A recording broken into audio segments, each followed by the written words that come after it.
Hello, everybody. Happy Wednesday afternoon. Hope yours is going well. And we have another video today. But before we get into the content, I want to go ahead and talk about my subscriber count. As you can see, it has not really moved since yesterday. I think we picked up 5 or 6 subscribers in the last day, so not enough to get this number to update. We are still at 1,190. The actual number is about 1,197. So I want to take this moment to say that when I reach 1,200 subscribers, either today or tomorrow, I will be doing a 1,200 subscriber special.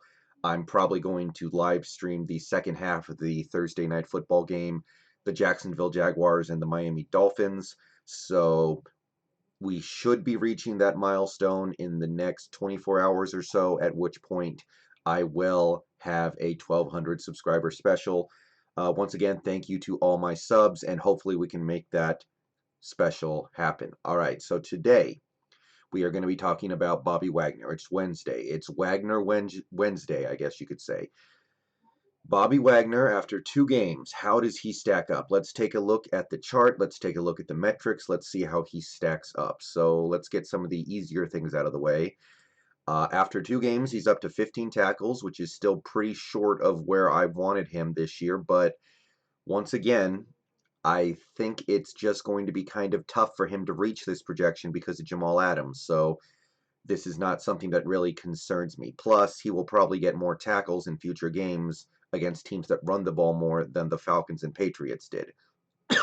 All right, so 15 tackles is below what I wanted, but not concerning at all, especially with the way Jamal Adams is playing for the most part. All right, sacks. He does not have a sack yet, but no reason to be concerned there. He still only has 1 missed tackle on the season. He missed 1 tackle against Atlanta, nothing against the Patriots, so he's perfectly fine here. His missed tackle rate after 2 games is 6.3%. So a little higher than I wanted in 2020, but well within range of him to reach that goal regardless, so everything's fine here. Solo tackles.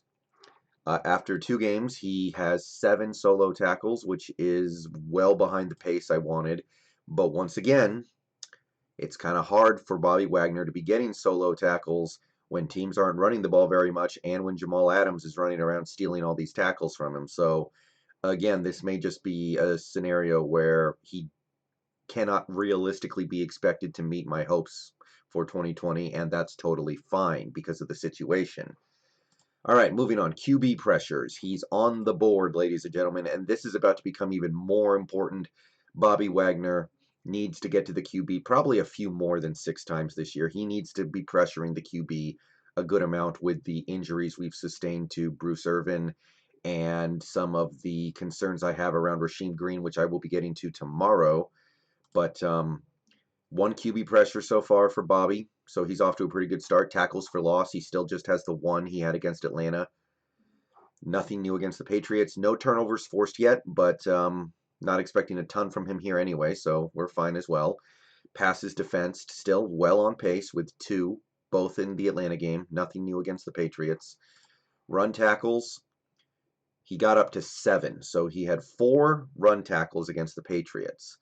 And the Patriots had a little more success on those running plays than the Falcons did. They were able to actually accumulate a decent chunk of yards on Bobby Wagner run tackles. In fact, one of them went for, I think, 9 yards on a Cam Newton run.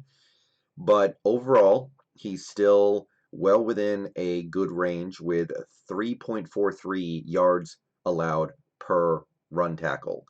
That is significantly below what I was hoping to see from him in 2020, and it lines up pretty well with some of the better middle linebackers in the league. So after 2 games, his performance in the run game has been admirable, and the Seahawks run defense as a whole has actually been really good through 2 games for whatever that's worth, which is nothing. I'm going to let you in on a little secret there. Is nothing, but it is an impressive individual achievement for Bobby anyway. So let's get to the stuff that really matters. Let's get to the stuff that's really going to be interesting as we go through this season. So, coverage. How is Bobby Wagner doing in coverage? He didn't do as well against the Patriots. He was targeted 11 times. I'm sorry. Through 2 games, he's been targeted 11 times. So, against the Patriots, he was targeted 4 times, which is a pretty reasonable number. If you were targeted 4 times a game over the course of a season, that would be pretty good for a middle linebacker. The Patriots completed 3 of those passes, so they went 3 of 4. And unlike week 1 against Atlanta, Bobby actually gave up some yards on those completions. On those 3 completions, the Patriots totaled 40 yards, which is not terrible, but if he was to post 40 yards allowed per game in coverage the whole season, that would be an issue. That would put him in line with what he did in 2019 when he led the league among middle linebackers in passing yards allowed. Nevertheless, through 2 games, if you take a look at the average, if you take a look at both games that he's played so far, it's pretty sharp. His completion percentage allowed is just over 50%. This is a very good number for a middle linebacker, and it's well below what I was kind of hoping for in 2020. So he's on pace there. Passing yards, he's still on pace to meet my expectations. 58 yards over 2 games is perfectly fine. Still no passing touchdowns allowed, which is nice. His passer rating allowed of 69.5 is actually would have been one of the leading figures among top middle linebackers last year. So he is on pace to meet and surpass my coverage expectations for him in 2020. But we need to see a little more of what he did against Atlanta and a little less of what he did against New England. So he's on pace. The New England game was a little bit of a back to earth moment, but he did not play terribly, and he's still looking to meet the goals. So wrap it up here with some more stats. Depth of target, 5.2. So it came down a little bit this week. And again, I think this number might not really be valuable without context. So I'm reevaluating the way I'm looking at average depth of target. And honestly, this depth of target is totally fine if the completion percentage allowed is only 54.5. So honestly, this strikes me as a totally reasonable number as long as he's only going to give up that many completions. Air yards. He gave up 17 air yards in week 1, and then he gave up 17 air yards in week 2 for a total of 34, which puts him in line to not meet the projection of 200 air yards on the season, but not critically so. Nothing to worry about yet. He just needs to reduce it in future weeks. Again, we're going to be playing teams that don't pass the ball as much eventually. And when those teams play us, these numbers are going to likely go down just by virtue of the fact that they don't throw the ball as much.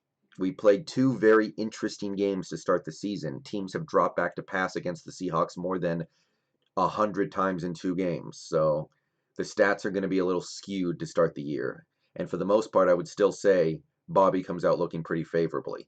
Okay, yards after the catch. Bobby finally gave up some yards after the catch this week. After only giving up 1 against Atlanta, he surrendered 23 yards after the catch against the Patriots. So he definitely fell off here, but he's still well on pace to meet what I was looking for in 2020, 300. So as long as he can maintain this, 2-week pace, he'll be totally fine. He'll crush my expectations, honestly. So he looks good here. Finally, pass rush win rate, 11.1, because he finally had a successful pass rush in 2020. 11.1% is not far off from what I wanted to see from him in 2020, which was 14%. We may very well need this number to be a little higher, though, because of the way the pass rush is looking. Bobby's going to have to do a little more work. But for now, it's totally fine. Now, these numbers don't capture everything. Like, Bobby Wagner had a very positive impact on the final play of the game against the Patriots, but that's not going to be reflected in any stat other than the defense's overall abilities against the run, which through 2 games have actually been very good. But we're going to try, the purpose of this video series on Bobby Wagner is to isolate Bobby specifically and see how he is playing. Because we know that the defense is bad right now. The defense is somewhere between bad and worst in the league. At best, it's bad. At worst, it's worst in the league. So we know that. But we're trying to isolate on Bobby. And looking at these numbers, looking at the context of these numbers, looking at the way teams are playing against us, looking at the way that Bobby is using his opportunities, I think he's actually playing really well through 2 games. The New England game was a little bit of a step back, but after looking at the numbers, I don't think he played badly. And if you look at the two games as a whole, he's playing very well. So that's my evaluation of Bobby Wagner after two games. We're looking pretty good here to meet some of these projections, and the coverage numbers are especially promising given how much teams are passing so far against the Seahawks. All right, there's going to be another video tomorrow, and there should be some streams tonight. Again, once we get to 1,200 subs, we should be doing a 1,200 subscriber special. Keep an eye out for that, probably tomorrow during the game. And I'm going to get out of here. Pass rush numbers tomorrow. Going to be a very interesting video. Tune in for it. Until then, peace out. Go Hawks.